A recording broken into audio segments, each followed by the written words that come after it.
Fala pessoal, bom dia, mais um episódio do podcast da Loléria e eu sou o Caio e a pauta de hoje veio do dia útil de ontem, segunda, 3 decisões de tribunais superiores, 3 áreas distintas, todas com aplicação direta na prática. A primeira é do STJ sobre recuperação extrajudicial. A terceira turma reafirmou que credor que não assina o plano não fica preso a ele. A tese clara, vinculante na prática, útil para a reestruturação. A segunda é do TST, sexta turma, Manaus. Condomínio residencial não é estabelecimento empresarial para fim de cota de aprendiz. O Ministério Público do Trabalho perdeu 20 mil de dano moral coletivo no caminho. E a terceira é do STJ, de novo, agora a sexta turma criminal. Roubar motorista de aplicativo em serviço aumenta a pena.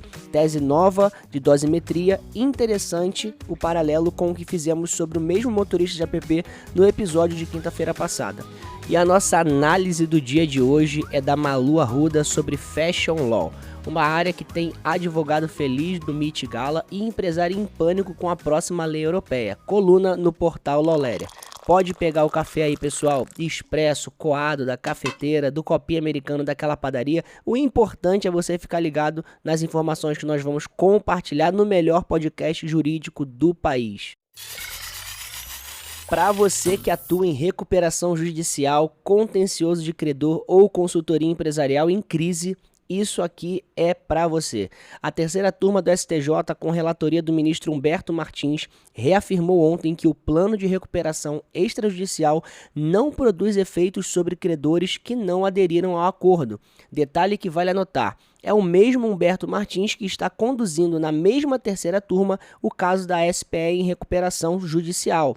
Aquele que a gente comentou na análise do André Santa Cruz semana passada. Pauta empresarial coordenada na turma, vale acompanhar. O caso concreto: empresa com plano de recuperação extrajudicial homologado tentou suspender a execução de título extrajudicial movida por credora que não tinha participado das negociações. O argumento da empresa: a homologação implicaria novação automática de todos os créditos da mesma classe.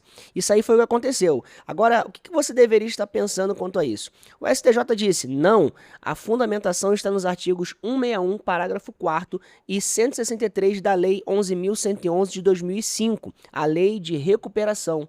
Recuperação extrajudicial é negociação direta e privada. Quem não assina não está preso. O pedido de homologação não suspende ações nem altera condições da dívida para dissidente. Para advogado de credor, é jurisprudência consolidada que protege a posição. Não dá para ser empurrado para um acordo que você não assinou. Execução individual continua de pé. E para quem litiga em insolvência, vale revisar todos os processos em andamento em que devedor tenta usar homologação extrajudicial para execução de credor estranho ao plano. Tese consolidada, argumento direto.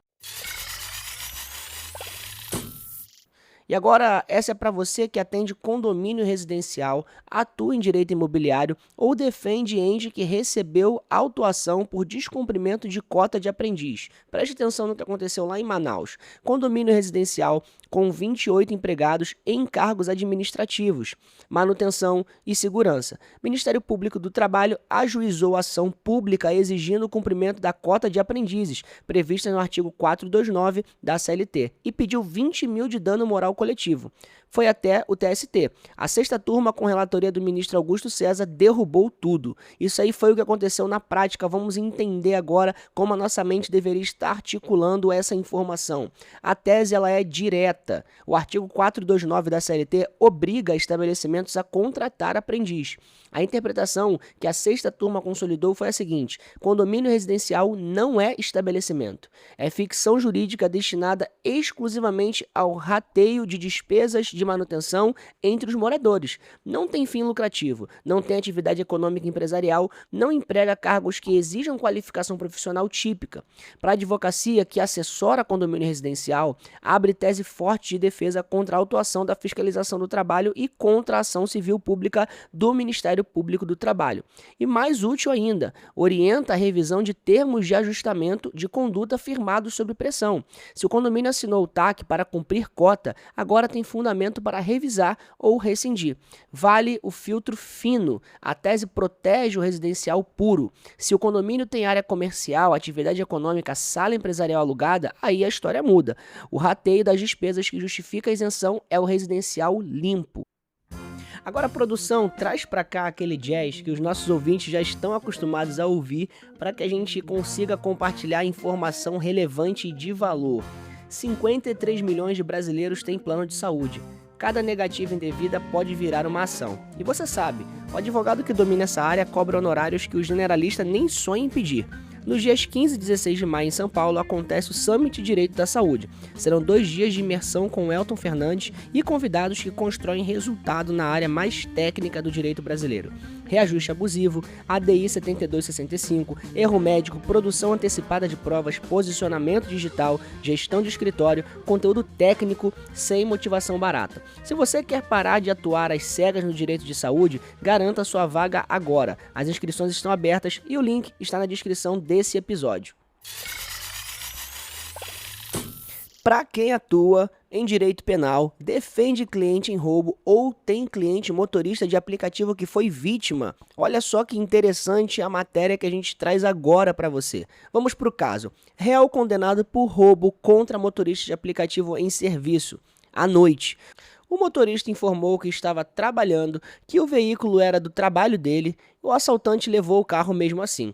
A sexta turma do STJ, com relatoria do ministro Sebastião Reis Júnior, validou o aumento da pena base. Isso aí foi o que aconteceu e vamos ver o que nós deveríamos estar pensando. A fundamentação é o artigo 59 do Código Penal, a circunstância judicial da culpabilidade.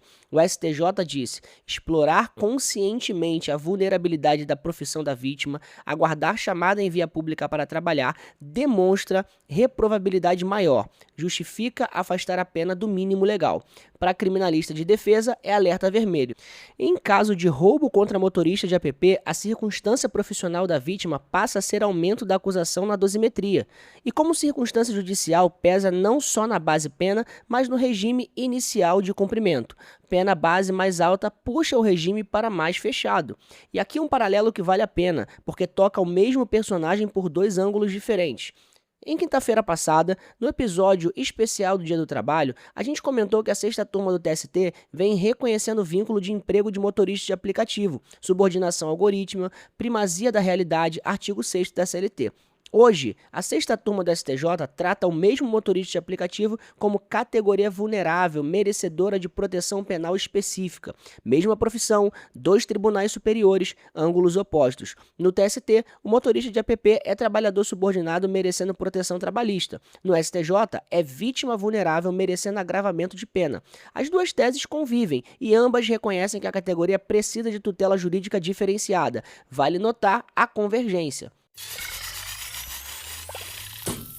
Vem pra cá, gente, senta comigo agora pra gente ouvir um pouco da análise do dia com a Malu Arruda do nosso Law Letter Insight. Advogada, especialista em Direito Privado Patrimonial pela PUC-Rio, MBA em Direito da Economia e da Empresa pela FGV Rio, OAB-RJ, da rede Alumni do ITS Rio. Coluna no portal Law Letter. O tema é Fashion Law, Direito da Moda, e o gancho da coluna é o calendário cheio das últimas 3 semanas, Rio Fashion Week e em meados de abril. Chanel desfilando em Paris ao som de Aquarela do Brasil em 28 de abril. O Diabo Veste Prada 2 estreando em 30 de abril e ontem, segunda-feira, o Met Gala em Nova York com o tema Fashion is Art. Em volta dessa explosão da moda, a Malu argumenta que existe um campo jurídico consolidado multidisciplinar e que o Brasil ainda atende mal. Os números que ela traz justificam a tese. O setor têxtil e de confecção brasileiro movimenta cerca de 300 bilhões por ano. É o segundo maior empregador da indústria de transformação no país, 1.300.000 empregados diretos, mais 6.700.000 indiretos. É uma característica importante. 75% dessa força de trabalho trabalho é feminina. Fashion Law é a área que cuida desse mercado. Marca, propriedade intelectual, contratos internacionais, sustentabilidade, terceirização, tecnologia, direito do trabalho, múltiplas frentes. E aqui o ponto mais útil da coluna para a prática imediata, com uma correção que preciso fazer. A coluna menciona uma legislação que entra em vigor em 19 de julho de 2026, proibindo a destruição de peças não comercializadas. A Malu se refere a essa norma como brasileira. Não é. A norma é europeia. É o regulamento da União Europeia de 2024/1781, conhecido pela sigla em inglês ESPR, que seria Ecodesign for Sustainable Production Regulation. Já está em vigor desde julho de 2024 e a proibição da destruição de têxteis e calçados não vendidos passa a valer em 19 de julho de 2026 para grandes empresas e em 19 de julho de 2030 para médias. Por que isso importa para o advogado brasileiro? Porque o regulamento europeu se aplica a qualquer produto colocado no mercado da União Europeia, independente de onde a empresa esteja sediada. Marca brasileira que exporta vestuário, calçado ou acessório para a Europa precisa estar em conformidade. Faltam 2 meses e meio. Para o escritório que atende cliente exportador, é trabalho urgente. Mapeamento de estoque não vendido, política de doação ou reciclagem documentada, integração com o passaporte digital de produto que vem por aí. Quem se prepara agora ganha vantagem. Quem não se preparar vai descobrir o problema na hora da apreensão.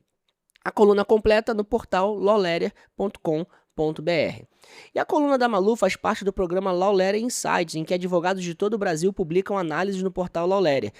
Se você escreve sobre direito e quer ampliar a sua autoridade, o link para se candidatar está na descrição desse episódio.